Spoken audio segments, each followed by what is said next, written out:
তোমরা সবাই ভালোই আছো। তো আজকে আবার জার্নাল সম্বন্ধে টিউটোরিয়াল এনেছি। তো আগে যে জার্নাল সম্বন্ধে যে টিউটোরিয়ালটি দিয়েছিলাম সেখানে খুব হার্ড টাইপের ছিল, অর্থাৎ একটু কঠিন মনে হচ্ছিল, আবার অনেকে বুঝতেও পারেনি।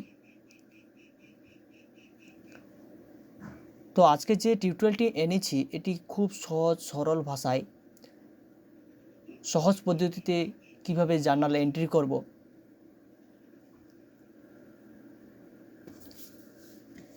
তো এখানে দেখতেই পাচ্ছ, এখানে কতগুলো জার্নাল খাতা থেকে কিছু তথ্য তুলে রেখেছে।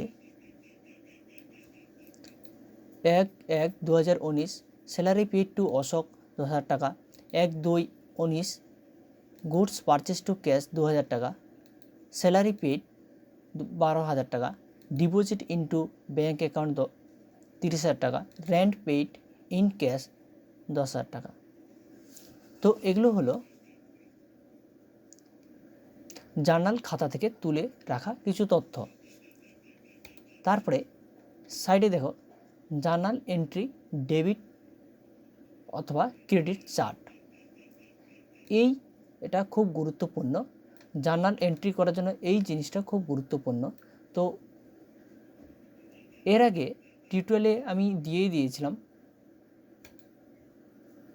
মানে এর আগে বলতে প্রথম যে আমি টিউটোরিয়ালটি দিয়েছিলাম সেখানেই বলা ছিল এই অ্যাকাউন্ট জার্নাল এন্ট্রি যে ডেবিট ক্রেডিট সম্বন্ধে। কোন ক্ষেত্রে কোন অ্যাকাউন্টে ডেবিট কোথায় বসবে, ক্রেডিট কোথায় বসবে, মানে ক্রেডিট ডেবিটের ঘরে কোনটা বসবে, ক্রেডিটের ঘরে কোনটা বসবে, তো বিস্তারিত সেখানে বলে দিয়েছিলাম। তো এখানে দেওয়া আছে account type debit credit. Personal account যদি হয়, যে যদি রিসিভার হয় তাহলে ডেবিটের ঘরে, যদি গিভিয়ার হয় ক্রেডিটের ঘরে। আবার রিয়েল অ্যাকাউন্টে যেটা আসবে, মানে যেটা আসে সেটা হলো কামস ইন, সেটা ডেবিটের ঘরে, আর যেটা যায় সেটা ক্রেডিটের ঘরে। আবার নমিনাল অ্যাকাউন্টে যদি এক্সপেন্সেস হয় তাহলে ডেবিটের ঘরে বসবে, আবার যদি গেইন বা ইনকাম হয় তাহলে ক্রেডিটের ঘরে। তো প্রথমে দেখে নিই যে কোনটা পার্সোনাল অ্যাকাউন্টের উদাহরণ, রিয়েল অ্যাকাউন্টের উদাহরণ, নমিনাল অ্যাকাউন্টের উদাহরণ।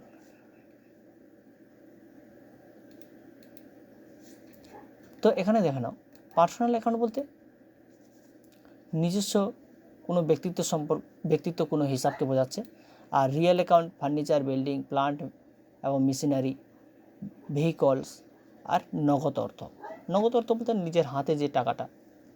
তারপরে নমিনাল অ্যাকাউন্ট বেতন, মজুরি, সুদ, ভাড়া, কমিশন।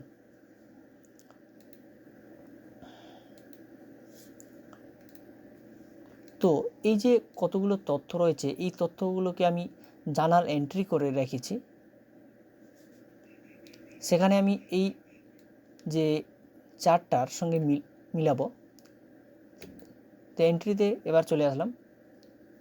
দেখো এখানে দেওয়া ছিল, বেঁকে যদি আসি লেখা ছিল স্যালারি পেড টু অশোক 10,000 টাকা। তো আমি এন্ট্রিতে পার্টিকুলারের ঘরে স্যালারি রেখেছি এখানে, আর পার্টিকুলারের প্রথমে স্যালারি, অর্থাৎ এটা ডেবিট।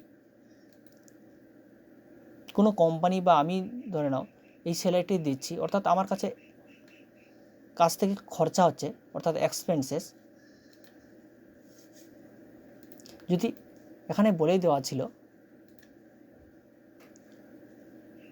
স্যালারি, বেতন আগেই বলে দিয়েছিলাম, এটা হলো নমিনাল অ্যাকাউন্টের মধ্যে পড়ে।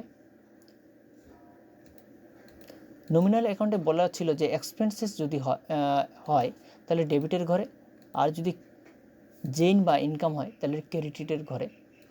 তো এন্ট্রিতে এখানে স্যালারি হচ্ছে এক্সপেন্সেস, অর্থাৎ ডেবিটের ঘরে, আর অশোক এই টাকাটা গ্রহণ করছে, অর্থাৎ অশোকের ইনকাম, ওই জন্য এটা ক্রেডিটের ঘরে। তারপরে আবার বেঁকে আসছে গুডস পারচেস টু ক্যাশ 2000 টাকা, তবে কিছু মাল কেনা হয়েছিল 2000 টাকা দিয়ে। তো এটা পড়ে রিয়েল অ্যাকাউন্টের মধ্যে। তো কিছু মাল কিনেছিলাম, কিছু কেনা হয়েছিল অর্থাৎ 2000 টাকা দিয়ে, অর্থাৎ আমাদের কাছে কিছু আসছে, কামস ইন, পারচেস করছি তখন কিছু আসছে, আর গোস আউট কিছু যাচ্ছে। অর্থাৎ কিছু আসছে বলতে কিছু মাল আসছে আমাদের কাছে, আর কিছু যাচ্ছে বলতে গোস আউট যাচ্ছে বলছে, এখানে ক্যাশটা যাচ্ছে। তো এখানে আমি এন্ট্রিতে যদি যাই তাহলে দেখাচ্ছে যে পারচেস অ্যাকাউন্ট কামস ইন 2000 টাকা, আর টু ক্যাশ অর্থাৎ এটা গোস আউট, অর্থাৎ টু পারচেস করলে কিছু আসছে, পারচেস আসছে, আর টু ক্যাশ যাচ্ছে। ওই জন্য টু ক্যাশ অ্যাকাউন্টকে আমি 2000 ক্রেডিটের ঘরে রেখেছি এটা। তারপরে স্যালারি পেইড 12,000 টাকা, এটাও রিয়েল অ্যাকাউন্টের মধ্যে পড়ে। কামস ইন না, রিয়েল বলছি, এটা নমিনাল অ্যাকাউন্টের মধ্যে পড়ে। স্যালারি পেইড হলো নমিনাল অ্যাকাউন্টের মধ্যে পড়ে, কারণ এখানে এক্সপেন্সেস হচ্ছে আমার, আর গেইন বা লাভ ইনকাম হচ্ছে যে ব্যক্তিকে দিচ্ছি। তো salary paid expenses to cash income, এটা ক্রেডিটের ঘরে। তারপরে ডিপোজিট টু ব্যাঙ্ক অ্যাকাউন্ট, এখানে ইন্টু দিতে হতো।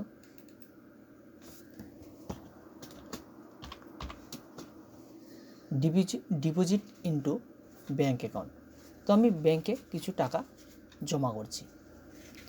অর্থাৎ আমি যদি এন্ট্রিতে চাই, ব্যাঙ্ক অ্যাকাউন্ট এখানে রিসিভার, আর টু ক্যাশ অর্থাৎ গিভার। টু ক্যাশ বলতে ক্যাশটাকে দিচ্ছে আমি, তো ব্যাঙ্ক অ্যাকাউন্ট এখানে রিসিভার, আমি ব্যাংকে টাকা জমা দিচ্ছি। ব্যাঙ্ক অ্যাকাউন্টে রিসিভার যেহেতু সে প্রাপ্য, সে রিসিভার এখানে দেখাচ্ছে পার্সোনাল অ্যাকাউন্টে, এটা পার্সোনাল অ্যাকাউন্টের আন্ডারে পড়ে। আর টু ক্যাশ হলো গিভার, এই জন্য এটা ক্রেডিটের ঘরে। তারপরে আবার যদি বেঁকে আসি, রেন্ট পেইড ইন ক্যাশ 10,000 টাকা, কিছু রেন্ট বলতে ভাড়া পেইড করছি এখানে, এটা হবে এন্ট্রিতে যদি আসি দেখাচ্ছে এখানে এক্সপেন্সেস। রেন্ট বলতে আমি যেহেতু আমি রেন্ট পেইড করছি অর্থাৎ 10,000 টাকা, আর টু ক্যাশের মাধ্যমে ইনকাম হচ্ছে যে ব্যক্তিটা গ্রহণ করছে তার ইনকাম, অর্থাৎ সে ক্রেডিট।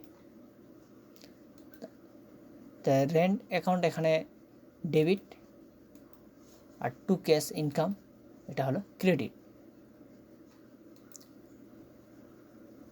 তো জার্নাল এন্ট্রি করার জন্য সবসময় এটা মনে রাখতে হবে। যদি এটা মনে থাকে তাহলে জার্নাল এন্ট্রি করতে কোনো রকম অসুবিধা হবে না আমি মনে করি। এই ছিল আজকের টিউটোরিয়াল।